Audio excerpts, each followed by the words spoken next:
सर्व समाज बांधवांना जय जिजाऊ जय शिवराय। मी सचिन हावळे पाटील। संघर्ष योद्धा मराठा योद्धा मनोज जरांगे पाटील यांची प्रकृती आज सकाळी अत्यंत खालावलेली होती। डॉक्टरांची टीम शर्तीने त्या ठिकाणी प्रयत्न करीत आहे। मी तमाम सर्व समाज बांधवांना विनंती करतो की तुम्ही ज्या देवाला मानत असाल, ज्या ईश्वराला, ज्या अल्लाहला, ज्या भगवंताला तुम्ही पूजत असाल, मानत असाल, त्याला विनंती करा आपल्या योद्ध्याला लवकरात लवकर बरं कर। त्यांची प्रकृती अत्यंत खालावत आहे। आज सकाळी त्यांना फार त्रास झाला। त्यांना लिव्हर आणि किडनीला त्रास आहे।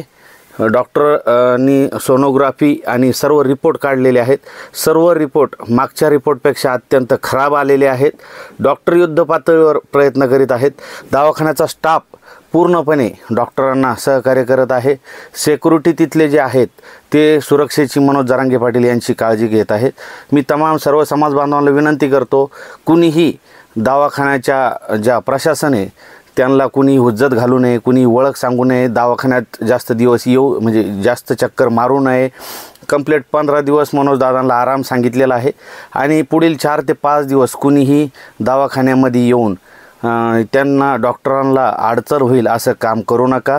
डॉक्टर आणि सर्व गॅलेक्सी हॉस्पिटल हे आपल्या सेवेसाठी आहे, ते आपलं घरचं हॉस्पिटल आहे। त्यामुळे गॅलेक्सी हॉस्पिटलमध्ये येऊन कुणीही त्रास देऊ नये आणि ज्या देवाला आपण मानतोय त्या देवाला विनंती करा।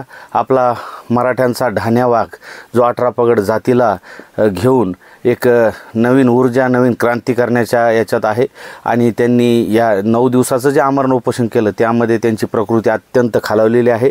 मी सर्वांना विनंती करतो की ताबडतोब सर्वांनी हा लाईव्ह शेअर करा आणि देवाला प्रार्थना करा की लवकरात लवकर मनोज जरांगे पाटील यांना या परिस्थितीतून, या आजारातून लवकर बरं कर आणि पुन्हा महाराष्ट्रामध्ये एक नवीन ऊर्जा, नवीन क्रांती घडवण्यासाठी आणि मराठ्यांचं हे वादळ पुन्हा घोंघावण्यासाठी।